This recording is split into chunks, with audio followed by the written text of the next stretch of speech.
I just have an errand to run today, across town. I'll be back in probably 45 minutes. So let me get a documentary up. So I'll try to show you something cool.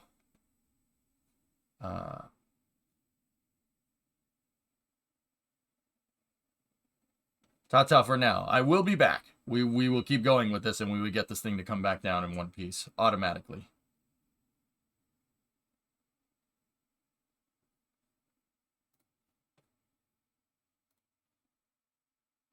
All right, so here you go. I'm going to switch this over to science and technology for the break so people can see.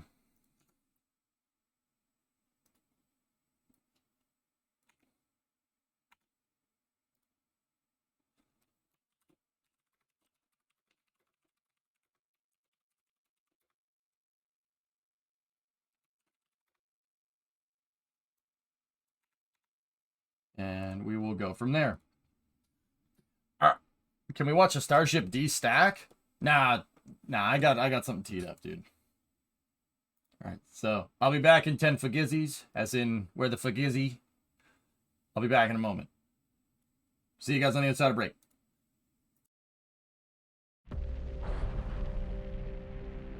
In a post-Cold War world of shrinking space budgets, NASA's Jet Propulsion Laboratory in Pasadena, California, was challenged to reinvent itself. The lab's new assignment from NASA: land safely on Mars in a revolutionary new way. Mars is the hardest planet to land on, and I want you to do it cheaply. But could it be done? And who was brave or foolish enough to sign up for such a risky mission? Nobody else wanted the job. They were afraid to death of it. The rest of the lab was going, what are these guys doing? Because all they could see is the most embarrassing failures possible. Added to the challenges was the addition of an unexpected passenger. That silly little rover. It was not popular with anybody. Command error. What's going on now? What's broken now? This thing's falling apart on me. If you crash, you're going to crash and burn big time. You're not allowed to fail. Don't you dare fail. Do whatever you need to do, but don't fail. The Pathfinders. JPL and the Space Age. Next.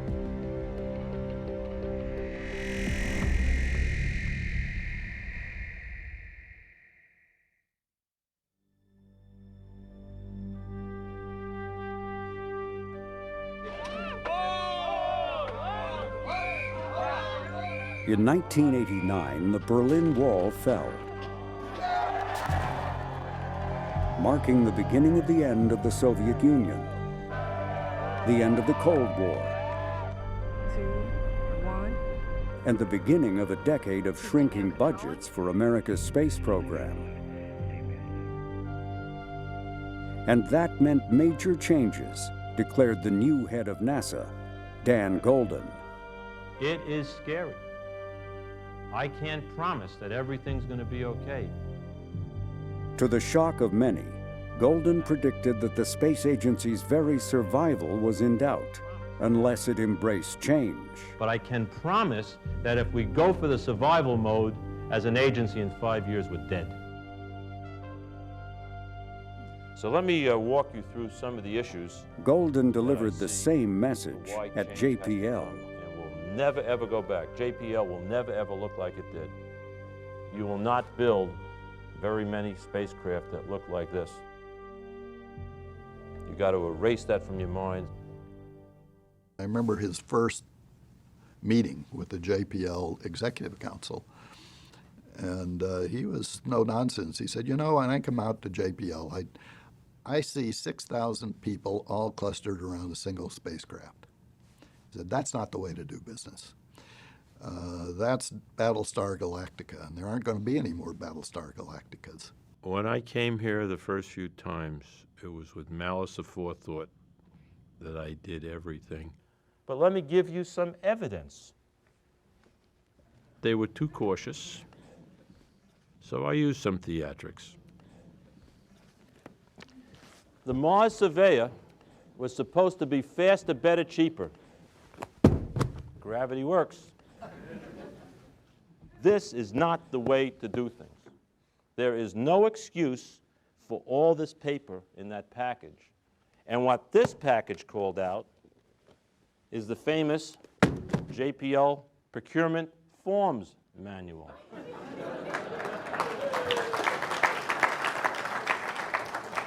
Now, do you want to spend your remaining days in the space program dealing with garbage like this? Who has the courage to say that this is unnecessary? This is not what we're about. We're about leaving Earth. We're not about paper. Just because there was a strategy behind Golden's theatrics. He wanted JPL to show how all of NASA could approach its work differently in the post-Cold War world. A concept Golden called faster, better, cheaper. Part of his charge was, in fact, to oversee the transition of the agency to a new direction, new scale missions, and science in particular. The Jet Propulsion Lab is going to be the catalyst to change the whole NASA space program. So I was trying to understand exactly what kinds of things he was trying to promote and how we could then make them real. Our job was to make them real. Everyone's tired of the shuttle going up and down. It's boring. My words was I wanted to darken the skies with a lot of satellites and spacecraft, and I wanted the American people to share in the excitement. And the first thing they did was the Mars Pathfinder. Brilliant. Brilliant. That's what we agreed to. We had a Golden was not on that alone in budget. his desire for change. And to revolutionize spacecraft development in a way to drastically reduce cost while maintaining the capability. Wes Huntress was a former JPL scientist. He was now at NASA headquarters in charge of solar system missions and showing no hint of favoritism for the lab where he had worked for 2 decades. JPL was incredibly upset at me. They were so mad because I gave a mission to someone other than JPL.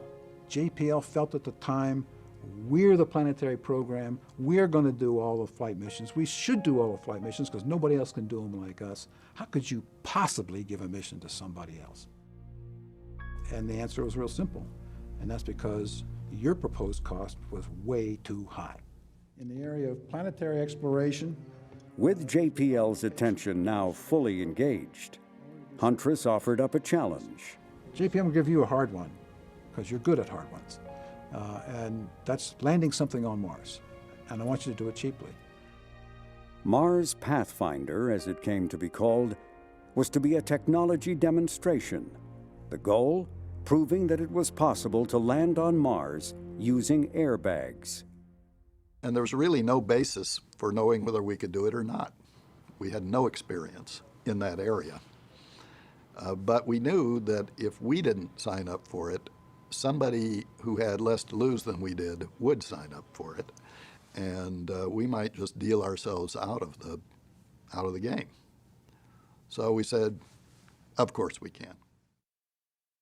The new coin of the realm are technology milestones. Huntress had another requirement. He wanted to name the project manager. There's only one person at JPL who can do this, only one. And that's Tony Spear, because he's a maverick. Tony Spear was a JPL veteran, well known for being gregarious, enthusiastic, and forthright. I never felt like I belonged at JPL, ever, okay? I came from a steel-working mining family, you know, and when I was just overwhelmed by JPL. And so I had to bust my butt all the while. I was incredibly intimidated. I couldn't understand one word that was being spoken. For 18 hours. And I took acronyms home, lists of acronyms. Every night I would study these things, you know. Spear's inherent optimism, combined with feelings of being an outsider, would serve him well. He was being asked to land on Mars on a tight schedule of 4 years, with a budget less than a tenth of what the first NASA landings, the Vikings, had cost 2 decades earlier. Nobody else wanted the job, Mars Pathfinder. They were afraid to death of it. They were saying, you know, you're a crazy ass, Spear, for taking it. What are you going to do? And instead of being afraid, I don't know why, I got excited. I thought, oh my God, you know, I'm climbing mountains and I'm doing this and that. And I says, I'll take it.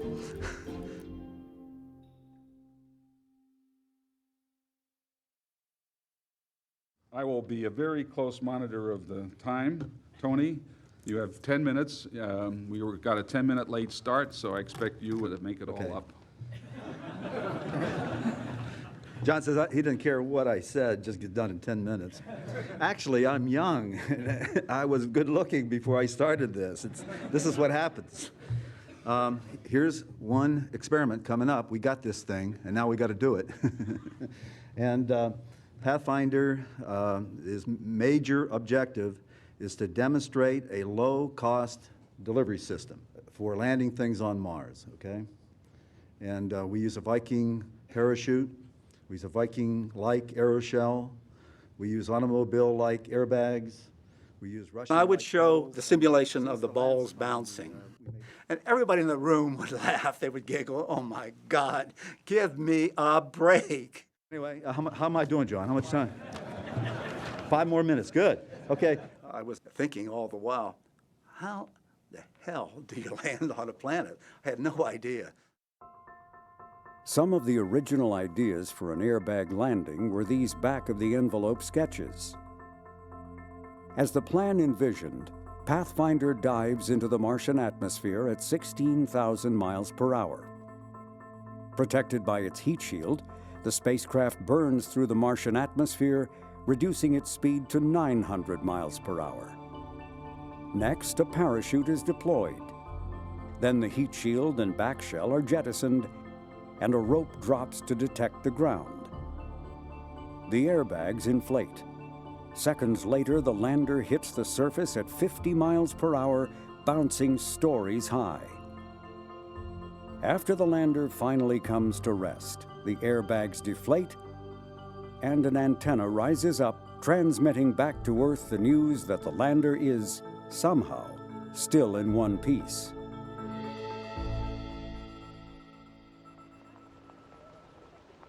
One of Spear's first challenges was finding people willing to sign on for what seemed to many a career-ending mission. It wasn't easy to form that team. But once we got it, man, did they rock and roll. He created a skunk works, and he brought together young engineers who were not steeped in the flagship way of doing things yet. And the combination of these young, innovative engineers and the old sage, or the wise old sage, turned out to work beautifully. JPL hated it. Nobody really wants to work on this. We don't think it's gonna work. You know, we need somebody to fill this job. Will you go do it? But to me, I'm in my mid-20s. I want kind of that adventurous, let's try new things, let's conquer the world spirit. And so I didn't think twice, you know, it sounded great. Plus, I didn't have a job. I was young enough and ignorant enough. I didn't know, and I didn't really care. The camaraderie and the esprit de corps was tremendous. I liked working with Tony. He was very direct, but if he thought you knew what you were doing, he let you do your job. It was the most fun project I've ever worked on. But I also remember this little, Jiminy Cricket in the back of your head saying, you're a scientist. Why are you working on a mission that is not a science mission, right? It's a technology demonstration. What good is that? You've sold out. I was new to the lab and I was naive. This was just one other new thing to do. Like that. This is the carrier. The rest of the lab was going, oh my God, what are these guys doing? Literally, there are people who wouldn't speak to me. My colleagues who were just like, you know, I can't talk to you about this. It's just making me sick to my stomach. Because all they could see is the most embarrassing failures possible. Nothing good could come out of Pathfinder. Nervous. So that was just, you know, an incredible gamble for all of those young kids. You know, my career was already established and over pretty much, but all those young kids I worried about, you know. The team wasn't entirely on its own. They had the full support of JPL's upper management. Veterans of the Viking mission provided tough but often useful guidance. And technical components from JPL's current Battlestar Galactica, Cassini, were incorporated into the mission, helping to keep Pathfinder from busting its budget. Minimizing bureaucracy helped to keep down the costs, too. We dumped paperwork that we just didn't think was necessary. We made sure we had the right paper. It was dramatically underfunded, and it was understaffed. And what that created was tremendous opportunity. So if you got the right kind of person, and they saw a job that needed doing, and they had the ability to go, they just went and did it. Faster, better, cheaper missions are like race cars.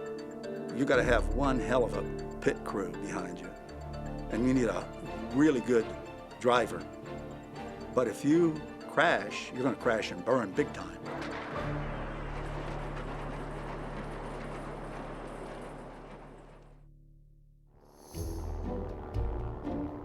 And early on, there were some minor crashes. One involved an unusual test of the lander's aeroshell. So we had an engineer who basically had the idea, he was a parachutist by hobby, and so he had decided we're going to take a subscale version of this out, you know, of the heat shield, of the forebody, and the parachute, and I'm just going to throw it out the back of a plane. And then I'm going to jump after it, and I'm going to take pictures on the way down. It's very interesting given JPL of today, right? You can edit all this out.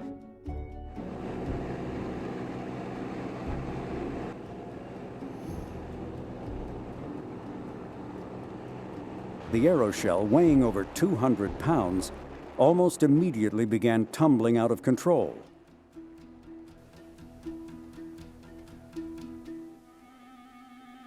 Then the main parachute failed to open. A second parachute did unfurl, but it was attached to the heat shield.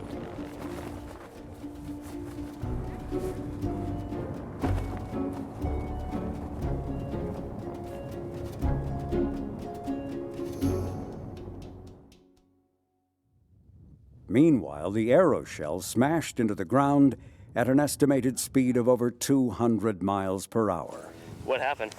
I think what happened is the static line attachment broke, because he had the brake cord has to pull the canopy out. This is difficult and even embarrassing for us. Later, there was a second air mishap. A legendary one for which, unfortunately, there is no footage. It is remembered as the Pathfinder UFO. The story begins when a commercial contractor, while conducting a parachute test, accidentally dropped lead weights over a cucumber farm. One of the local newspapers had talked about a UFO incident about where a cucumber farmer found a lead weight from potentially a UFO embedded in his truck. So that started the whole story. And it was funny the way your reactions went. So my reaction was, shh, let's not talk about it. It's a UFO incident, you know, it's a UFO incident.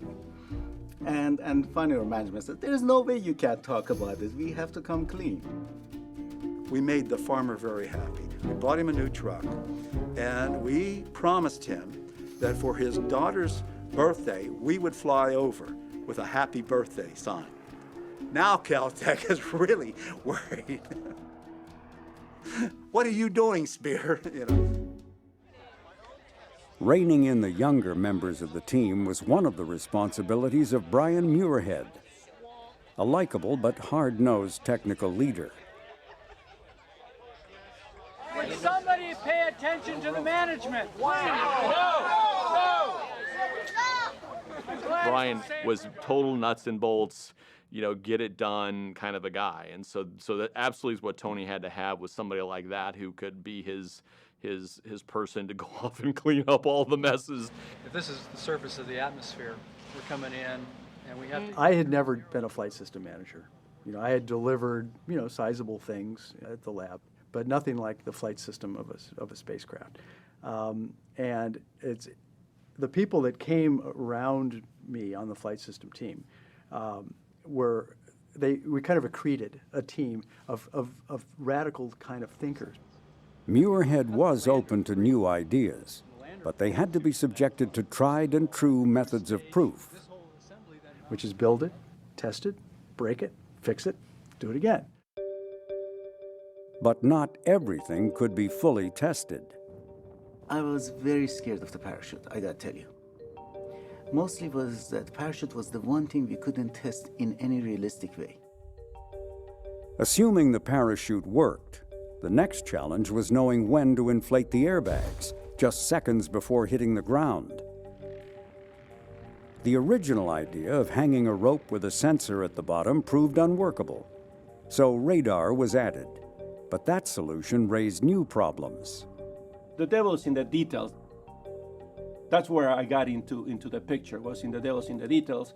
Like, for example, in some of the drop tests, we do drop tests on parachutes, and the radar was dropping and taking measurements, and it was swinging, like you would imagine that it would be swinging, and then we realized that the radar, when it loses lock, it has all these horrible altitude measurements that the radar tells you these are good measurements, but they are really bad.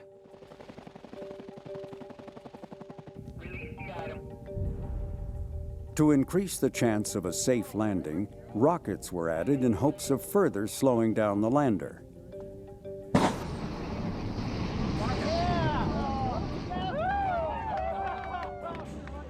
So there was a set of steps we went through where smart people thought about how to make it more reliable, but it just kind of added more to the, here's something that goes into this basket and then that basket dumps into this tray. I mean, so it really gives you that Rube Goldberg sort of a feeling. Then there were the airbags. There we go. It's rolling off. It's going the wrong way. I remember working with Sandia. They had the most powerful computer in the world at that time. And we brought it to its knees trying to simulate this airbag.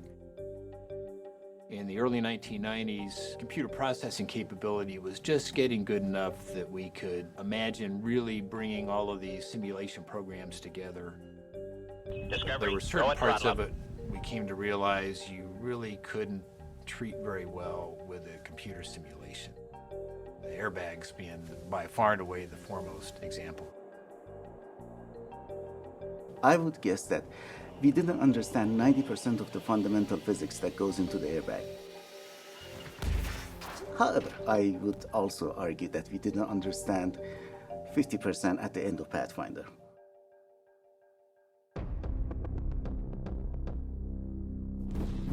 We're in the world's largest vacuum chamber, and we had the bags all the way up to the ceiling. It still wasn't enough distance to drop and get to the 23 meters per second impact velocity that we wanted. That's about 55, almost 60 miles an hour. So we had to design an acceleration system. Release. And when we released it, they just flew down like a bat out of hell and slammed into the platform and onto these huge rocks. And, our worst fears were realized, and we got a pretty big tear in the bag.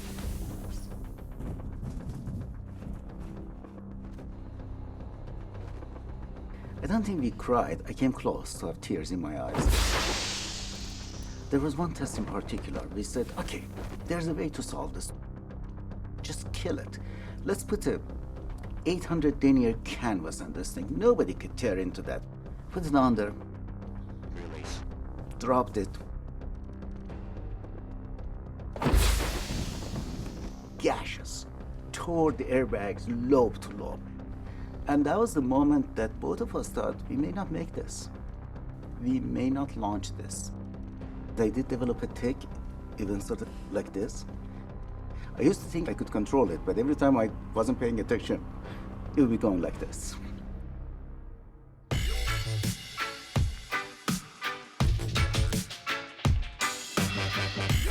Despite the pressures, the engineering challenges were shaping the team into a tight-knit group, and they were having fun. The way to do this is to not have rules for building a team.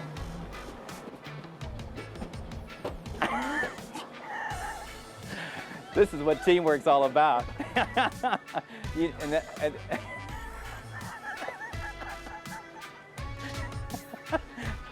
Oh, I love my team. What can I say? I mean, they're... But with no small irony, the Lander team soon found themselves in a reversal of roles. They would be the insiders to a whole new group of maverick outsiders, wanting to hitch a ride to Mars.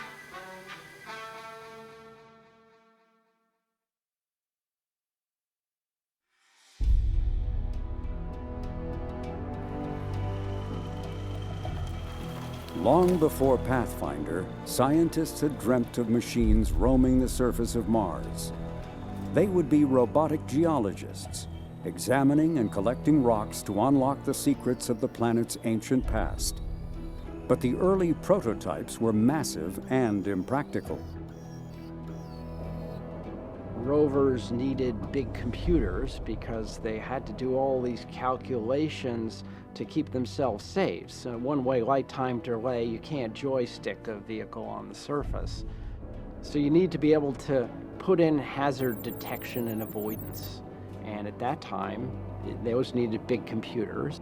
And that made a big rover, and so the rovers kept getting bigger and bigger and bigger. This behemoth, called Robbie, weighed in at nearly a ton, earning it, and others like it, the nickname Godzilla. And we kept going, there's no way you could make one of these function on Mars. You know, the computers were too big. But as computers began shrinking, so did rover prototypes.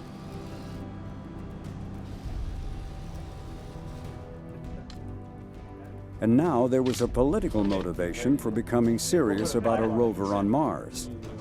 Russia had its own ambitions for a rover. Talk about some specific projects. But as part of the Cold War thaw, Russian space officials were treated to a tour of JPL and a status briefing.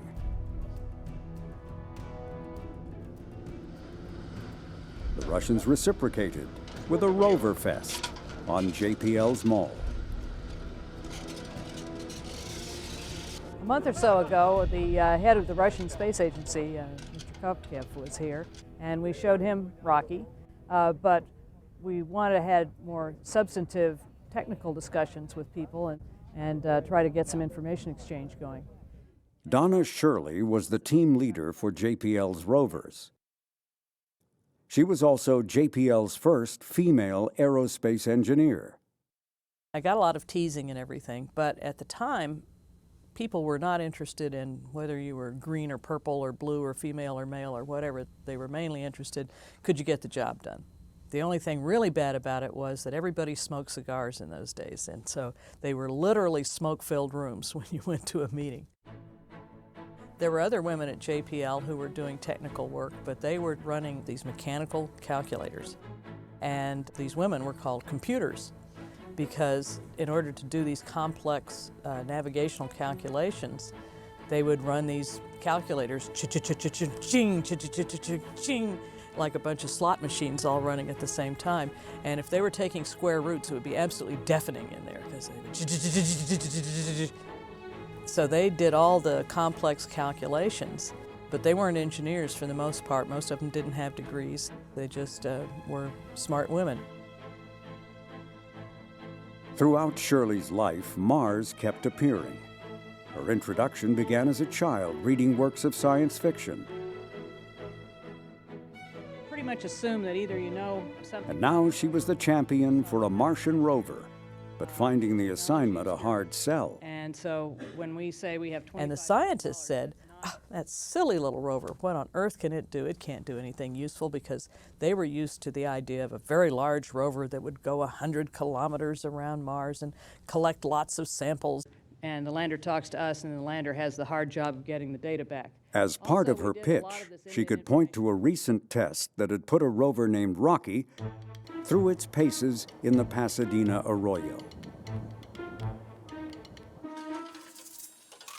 Rocky began the workout by descending from a makeshift lander to the ground. Then it dropped off a simulated seismometer to detect Martian earthquakes.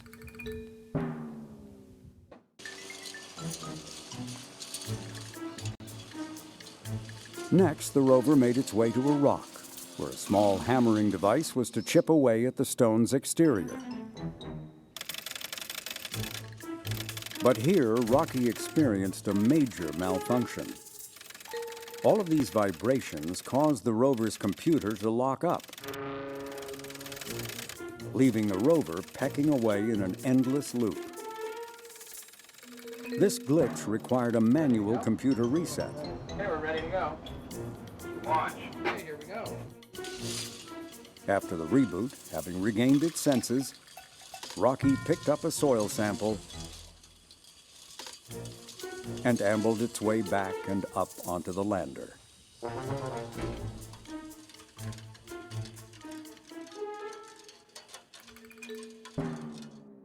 Something about the rover is part of Measure Pathfinder, and we're a flight experiment, whereas Pathfinder... Once skeptical scientists were beginning to see real possibilities. This is just to give you an idea of this. It gives me a hard To Shirley's delight and Spear's dismay, NASA directed JPL to give the rover a ride to Mars. Your customer. If a project manager is trying desperately to do something that nobody's ever done before for an incredibly small amount of money, and somebody comes up to him and says, gee, I want you to carry along this completely extraneous thing, well, it looks to him like a parasite. And so it was not popular with anybody. Something about it. If you'll shut up for a minute, What? I'll say something about it. I think that actually... The funding for the rover came from a separate NASA pot. So Donna was appointed to be the project manager of the rover. The effort that these That immediately created this slightly two-headed monster where Tony thought he was in charge and Donna had a similar feeling about it, and she was not going to let him tell her what to do, and he was going to treat her like a second-class citizen at some level. And that sort of animosity between the rover team and the quote lander team, it lasted for quite a while. Stories of their yelling bouts were legendary. Discovery, go at throttle up. And the tension between these two headstrong managers only worsened when Shirley was promoted to also manage a newly established Office of Mars Exploration. Which meant I, Tony Spear, now worked for her. All hell broke loose. Besides a personality clash, there were difficult technical issues involved in accommodating Sojourner, as the rover was named. And it would still be Spear, as the Pathfinder project manager, who would recommend whether or not the rover would actually get a ride to Mars. That was a solar-powered mission. The inside of the panels had the solar rays. We were going to take up space, volume, and real estate that had to be tucked in there. And of course, the ramps. The ramps were a big, huge development activity to make these very lightweight, flexible ramps that would roll out off the edge of the tetrahedron panels. When we got to the point where we were doing environmental testing, we were in the chamber, and the rover couldn't handle the cold temperature. So they built this little literally a doghouse for the rover over on the side, so the rover could crawl into it while we were doing cold temperature testing on the lander, and it could basically be protected. The first time that the rover drove out, those pieces of tape confused the onboard algorithms, and so it literally was afraid to drive, out onto the floor.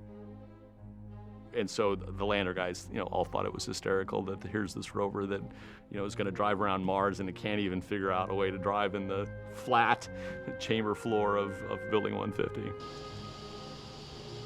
Another source of contention early on was whether the rover should operate autonomously, as the rover team wanted, or should it be tethered to the mothership for power and communication.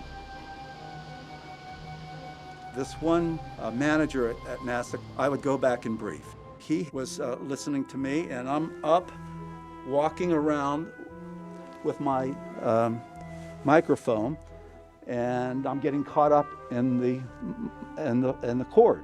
He says, "Look at Tony Spear and his rover getting caught up in the tether." He disavows, by the way, that he ever did that. So I was getting nowhere with them. And one night, it was 3 o'clock in the morning, where a lot of decisions happened.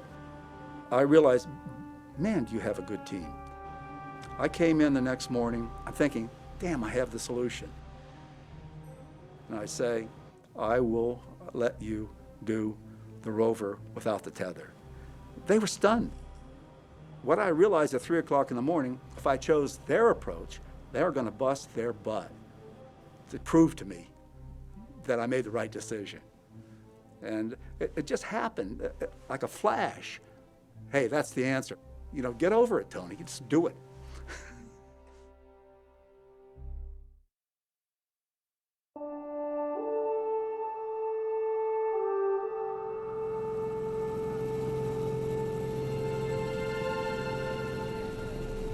With just 1 year remaining before the launch of Pathfinder, members of the team put aside their hectic schedules to take a field trip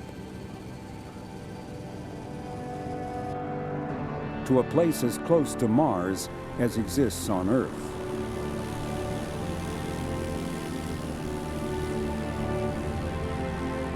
I thought it was a bit of a potential for boondoggle.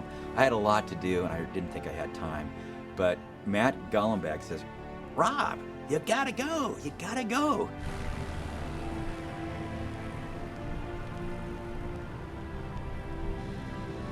As project scientist, you have to figure out where to land. And no one had done that since the Viking missions years before. How do you go about making a decision that's so important? Because you're not just throwing a dart. That, you want to pick a place that has the greatest chance for success. If it's not safe, it doesn't matter what science you think you're going to get. Golombek's recommendation was to land on an ancient floodplain. And here on Earth, he was bringing Pathfinder engineers to a place that had once experienced a similar geologic event. This is the Scablands in eastern Washington state, a mostly barren region that experienced an almost unimaginably massive flood at the end of the last ice age.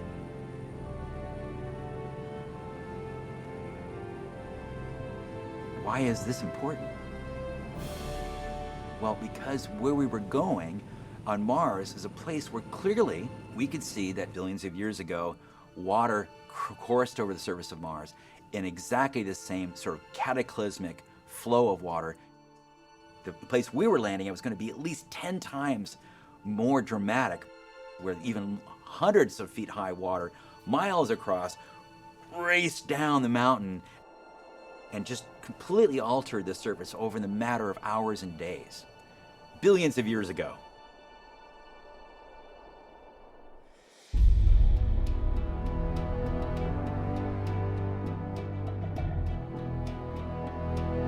We finally could visualize what the surface of Mars would look like. We could see the boulders and the rocks that had been formed in those conditions. We could see what the airbags had to handle. And Matt Golombek saying, "This is what it's gonna look like." And so, there's a lot of rocks here, Matt. He says, "Yeah, that's right. We're going to Mars. We're going for rocks." And he says, "Yes, okay, great." The landing guys are going, "But these are sharp rocks." It was great fun.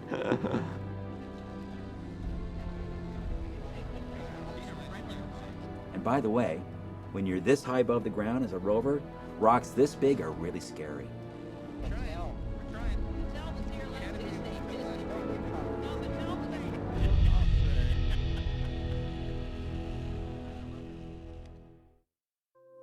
and gentlemen, good afternoon. Welcome to NASA headquarters and what promises to be a very Interest in Martian rocks went sky high a year later when NASA Administrator Dan Golden set the stage for a controversial announcement: the discovery of possible evidence that life once existed on Mars. First, the results today are not conclusive, or there is not yet scientific consensus. We're not here to establish, as in a courtroom, beyond the shadow of doubt that life existed on Mars. But we're here today to open the door just a little bit. And we may see the first evidence that life might have existed beyond the confines of this small planet, the third rock from the sun. The clues came from a rock that was blasted off the Martian surface by a meteor that hit the planet millions of years ago. After roaming the solar system, it too became a meteor when it entered Earth's atmosphere. This remnant landed in the Antarctic. Scientists found inside the rock structures interpreted by some to be microfossils of lifelike bacteria. The announcement caused a media sensation. As a thrilling discovery, a doorstep to the heavens, the possibility of life on Mars. It also gave NASA a new argument for sending more missions to Mars. Scientists were talking about, even here on Earth, much less on Mars. Over and over, the stakes for Pathfinder were raised. A mission originally conceived as only a demonstration of a new way of landing on Mars had become the poster child to prove faster, better, cheaper could work.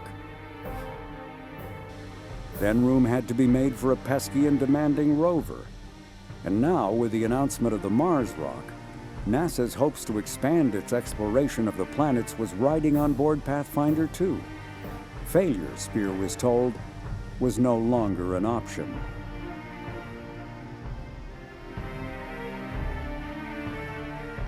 And I told everybody, you know, failure is okay, except on Pathfinder. I said to Tony Spear, you're not allowed to fail. Don't you dare fail. Do whatever you need to do, but don't fail.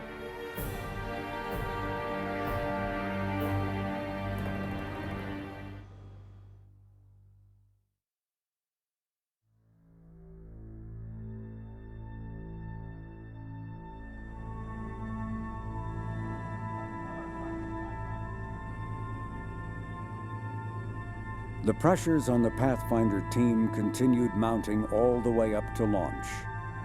By then, Spear had said yes to yet one more new requirement.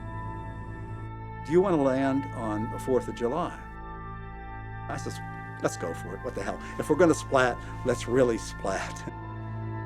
T-minus 10, 9, 8, 7, 6, green board, 5, 4, 3, main engine start, 1, 0, and liftoff of the Delta rocket with Mars Pathfinder. And the vehicle has cleared the tower.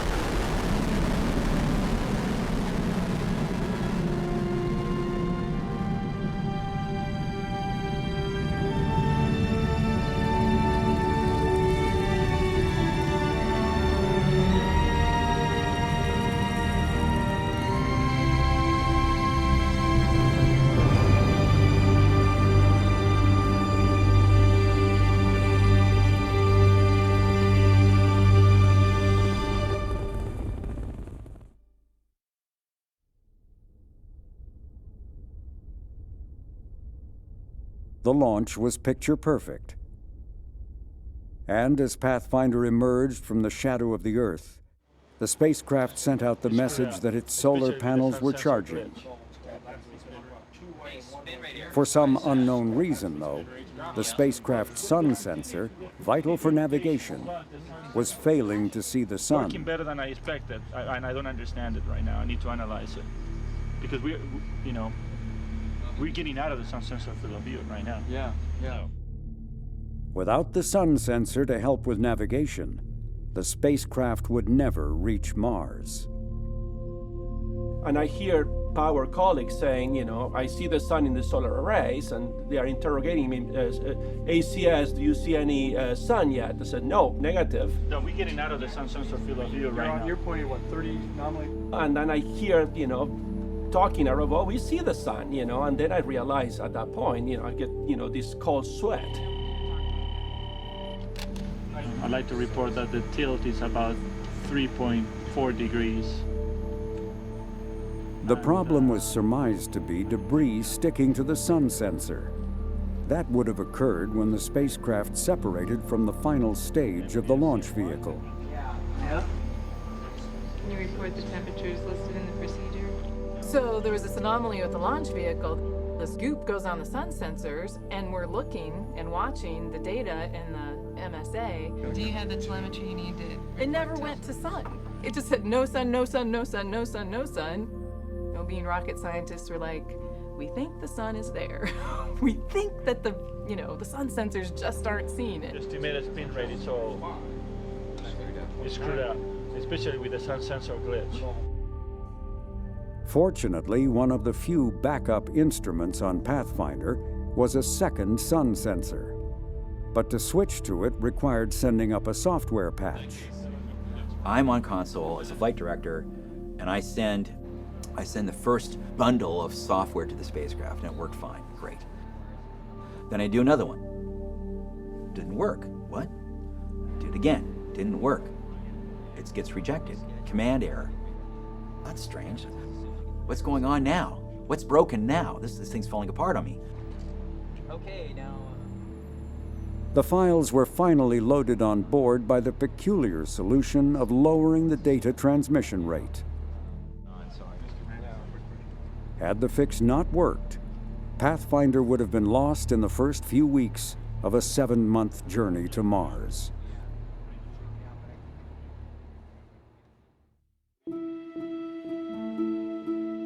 During cruise, the makeup of the Pathfinder team changed. Some members moved on to other missions. Others stayed on to rehearse surface operations. Whatever divisions there had once been between rover and lander teams were now long past, and the lab as a whole was showing more support for its Maverick mission.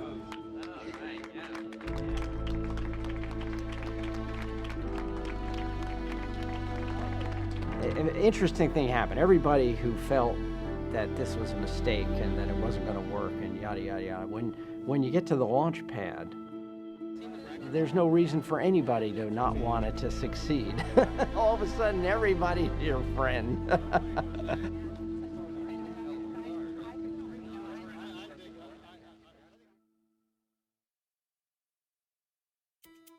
Instrument data looks good so far. Roger, are you in entry mode? We are in. And the wind science is set to low? Yes. Friday morning, the 4th of July, 1997. Charge limiter. Crew solar array panels. 1 hour remained before the beginning of EDL, entry, descent, and landing. Hey, Mr. Flight Director and Mr. Flight Software. Yeah, we would go ahead. Got a question for you over here. There's some concern as to maybe the possibility that the patch might not have worked properly. Is it valid? The message that came down from the spacecraft in telemetry said, you're on the old version of software. Is it valid for us to try and do a dump of the scum table on surface normal? And if we got to do it, we have to do it fast before we actually do crew state separation. That's like the only way we can verify the patch actually made it. Comments? And of course, this was the software that nobody wanted to use, and we had not fully tested before launch, and so everybody panicked. That's not going to happen. Not even that important. Let's not do it. Get it ready. I don't want to say that, but I do want to know that we are at least in the patched version of flight software. I mean, it's something with the hardware interaction. And what else is there? And this is in the last hour, right? It's like, let's reset the spacecraft and make sure we're running the right version of software. And I'm like, no, we're not going to do that unless we have no other choice. The only command I could even conceive of sending is to send channel programs to force those channels down. And if we do that, we don't have any action to take after that anyway. Right. We don't have any time. So it's We were worried about it to the last minute. We're looking at the telemetry data coming back. And my mission director, he's looking at the data and he's becoming worried. And CNN's cameras are blaring. We're all trying to smile. I says, look, how could you do this at this time? and that explains the last one. Yeah, what are the ones that what about these? These are the boot. The team knew the original software was full of errors. If it was still running, the mission was likely doomed. Hoping to determine what version of the code was on board, the engineers began scanning their files, looking for filler bits of information that had been added to the latest version of the software. Those bits included, as a memorial, the name of a JPLer who had recently died. They found his name, confirming the right software was loaded on the spacecraft. Another crisis was averted. But other issues kept coming.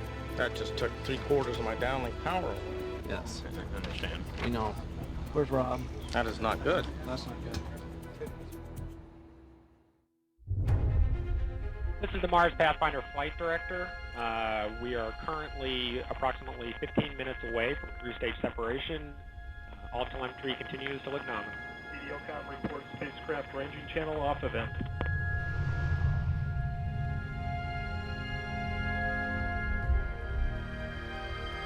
CDL Telecom reports cruise stage separation. All right, this is the Mars Pathfinder Flight Director. We have confirmed that cruise stage separation has occurred.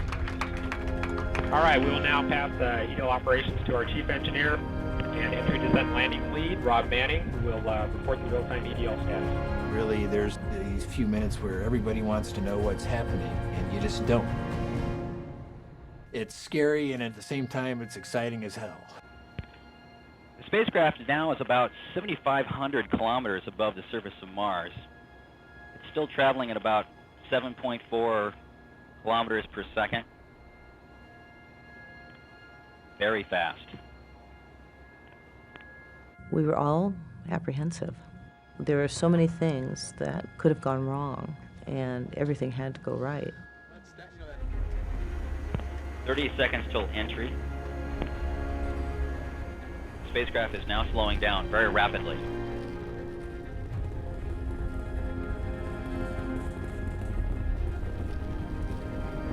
We expect that the parachute will deploy in about 15 seconds.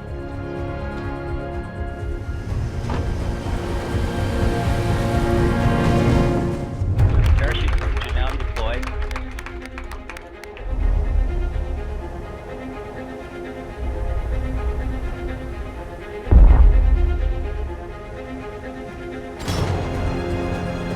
Planetary separation should have occurred right about now. Airbag should be inflated.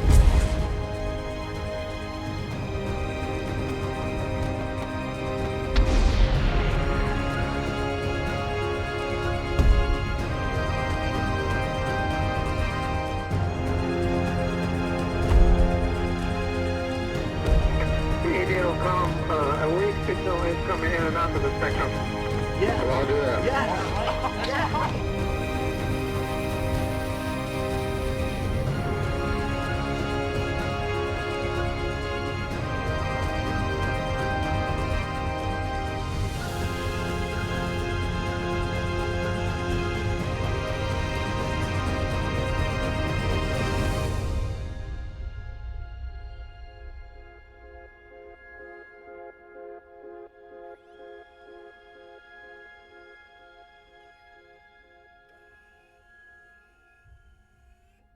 I believe I have a firm signal.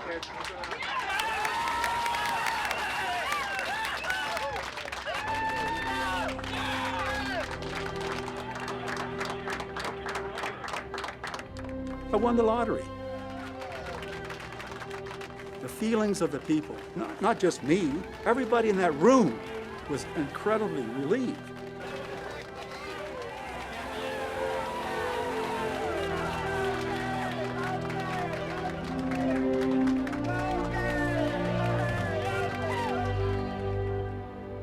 Wes Huntress rushes into that room, and he's crying beyond belief. Thanks for trusting us, Wes. Oh, you're kidding. You guys are great. Tony and I hugged each other, both of us just tears rolling down our face. It was. I knew you could do this, don't. I says, well, I didn't know. The young people in that room, they were all young. They all thanked me, and I just broke down. Just broke down. Couldn't deal with it.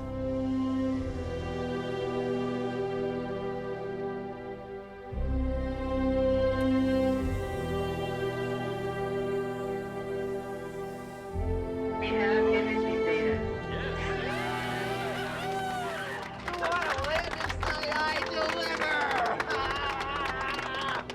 When we landed and those first set of images came back, it was really exciting. We kind of stole the image out of the telemetry stream. I pulled up this little image on my monitor, this little black and white image, and before I knew it, the whole mission control was standing around looking at the, the little square black and white imagery. More images began pouring in. There were lander self-portraits, images of the Sojourner. And then there was Mars. What do you think, Mr. Geologist? Got any rocks there you'd like to go investigate? Look at those rocks. They really tackled some problems that nobody had ever done before. Many people said they couldn't do. And when it happened, they were just exuberant. And they should have been, because they had really accomplished a major step forward. They had really opened up a new future for exploration. The accelerometers are reporting valid data. It was so different, but the impact it had on America, I mean, it was enormous. People really were excited about the space program. So this was a major event in world history.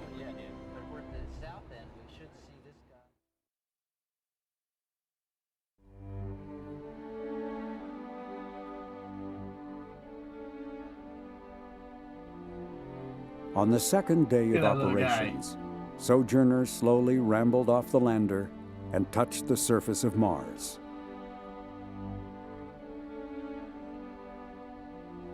This small robot would capture the hearts and minds of people around the world, and the mission would become a record-breaking phenomenon on the brand new World Wide Web.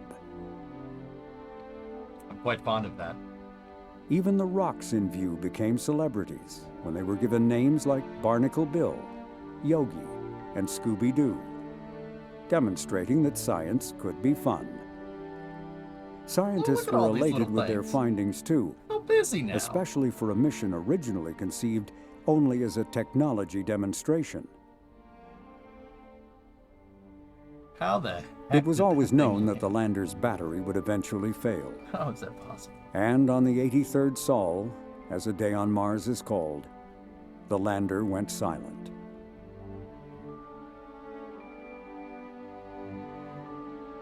Sojourner, though, was still alive.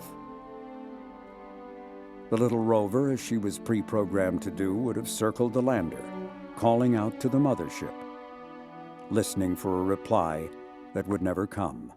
Oh! No! Eventually, as the Martian winter descended, Sojourner would be stilled too. Why am I sad for a piece of metal? By that time, No! Pathfinder had become a cultural icon, and it had succeeded in becoming the standard bearer for the space agency's push for faster, better, cheaper missions.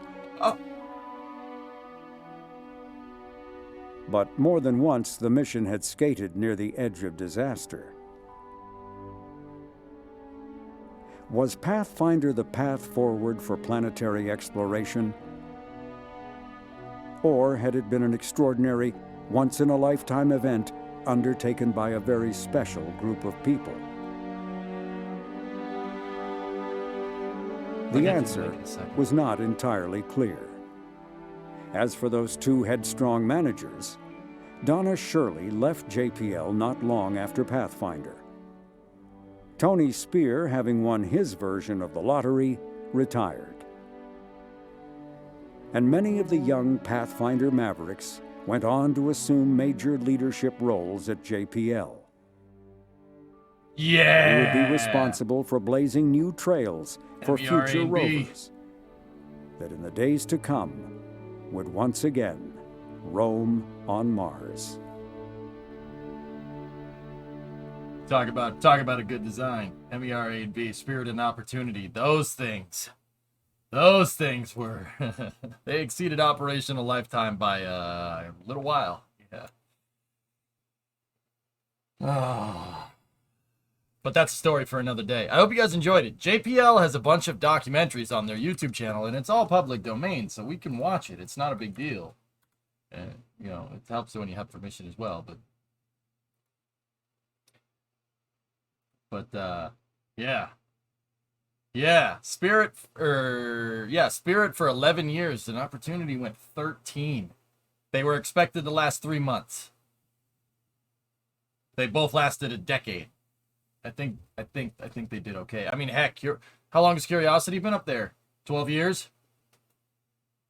I have sad news. The man bun is gone. That's not sad news. That's good news.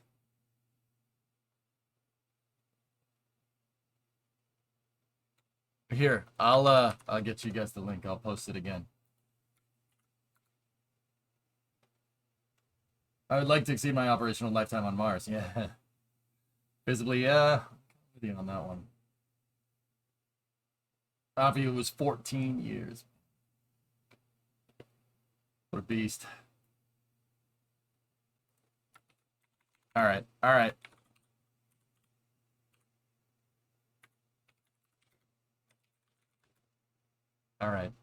Okay. We are starting to straighten up all right, and we gotta fly watch right this. While we're here, where the spacecraft will jettison the entry balance masses in preparation for parachute deploy and to roll over to give the radar a better look at the ground. Applicant indicates chute deployed. The navigation has confirmed that the parachute has deployed, and we are seeing significant deceleration Can you believe that? in the velocity. Our current velocity is We watched this 430 live meters on per stream, second man. at an altitude of about And we 12 watched it launch, kilometers from the too. surface of Mars. Heat shield set. Perseverance is now slowed to subsonic speeds, and the heat shield has been separated.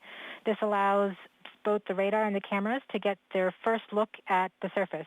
Current velocity is 145 meters per second. The landing engine. We're going to the good stuff. Back shell set. Current velocity is 83 meters per second at Relative about navigation. 2.6 kilometers from the surface of Mars. We have confirmation that the back shell has separated. We are currently performing the divert maneuver. Current velocity is about 75 meters per second at an altitude of about a kilometer off the surface of Mars. It's looking for a landing TRN site. 50 Bravo. TRN, looking for a We have landing site. completed our terrain relative navigation. Current speed is about 30 meters per second, altitude of about 300 meters off the surface. TRN has a of lock. Mars. We have started our constant velocity What the? accordion, which means we are What the conducting the sky crane, about to conduct the sky crane maneuver. Click. Sky crane maneuver has started. About 20 meters off the surface.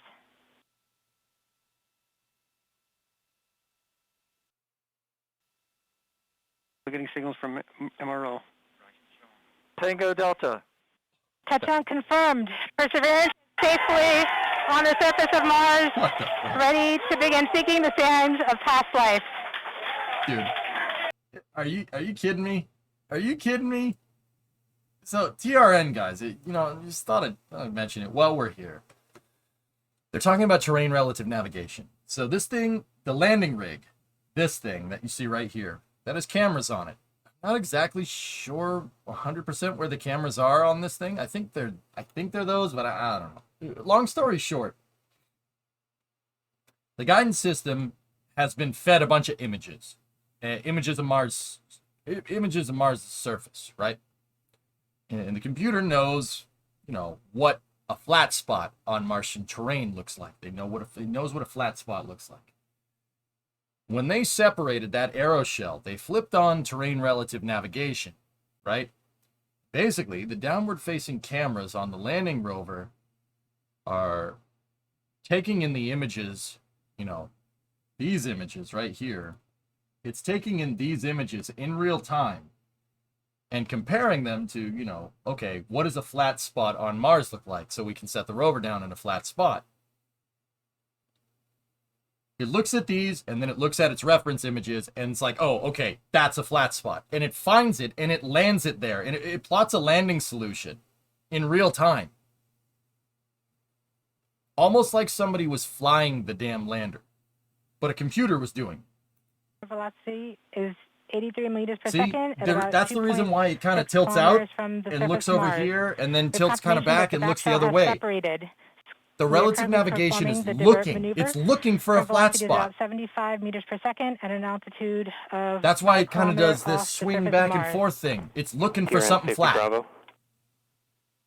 We have completed our terrain relative navigation. It found what it wants, and it's plotting a landing solution. Speed is about. And you can tell when it dials it in because it stops. 300 meters off the surface of Mars. What the f? We have started our constant velocity accordion, which means we are conducting the sky crane, about to conduct the sky crane maneuver. What the f? Sky crane maneuver has started. About 20 meters off the surface.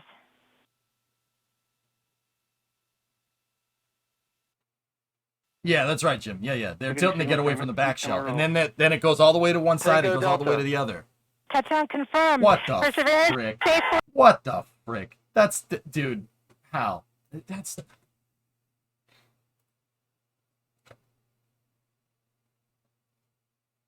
I'm upset. Like I don't know how to I don't know what to do with my hands. It felt like I was on a spaceship.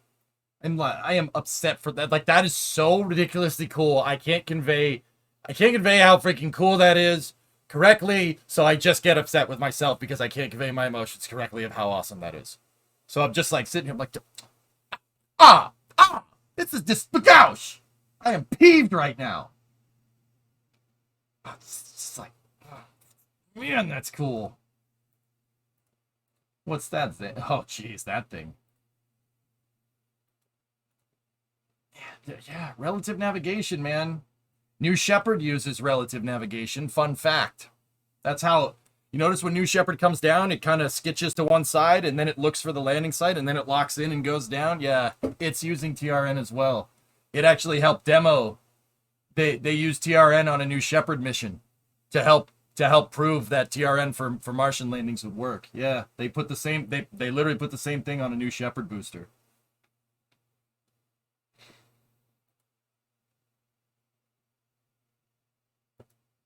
I actually drew boxes around pictures of vehicles very precisely for self-driving car software for 7 cents an image on Amazon's Mechanical Turk. No way, Nachos. That's cool. Hey, you could use a sky crane on Mars and have trouble with the engine hoist in your garage. Yeah. All right.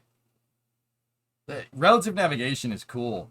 I don't know if we could make that in KSP. I don't think so, because we don't have cameras, so it doesn't really know what to look for. But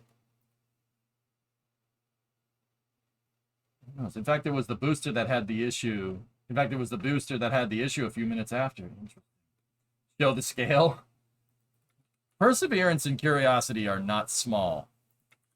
That's the other thing to understand. We ain't talking the size of a golf cart here. We ain't talking the size of a go-kart. The thing's the size of a car. That's the demo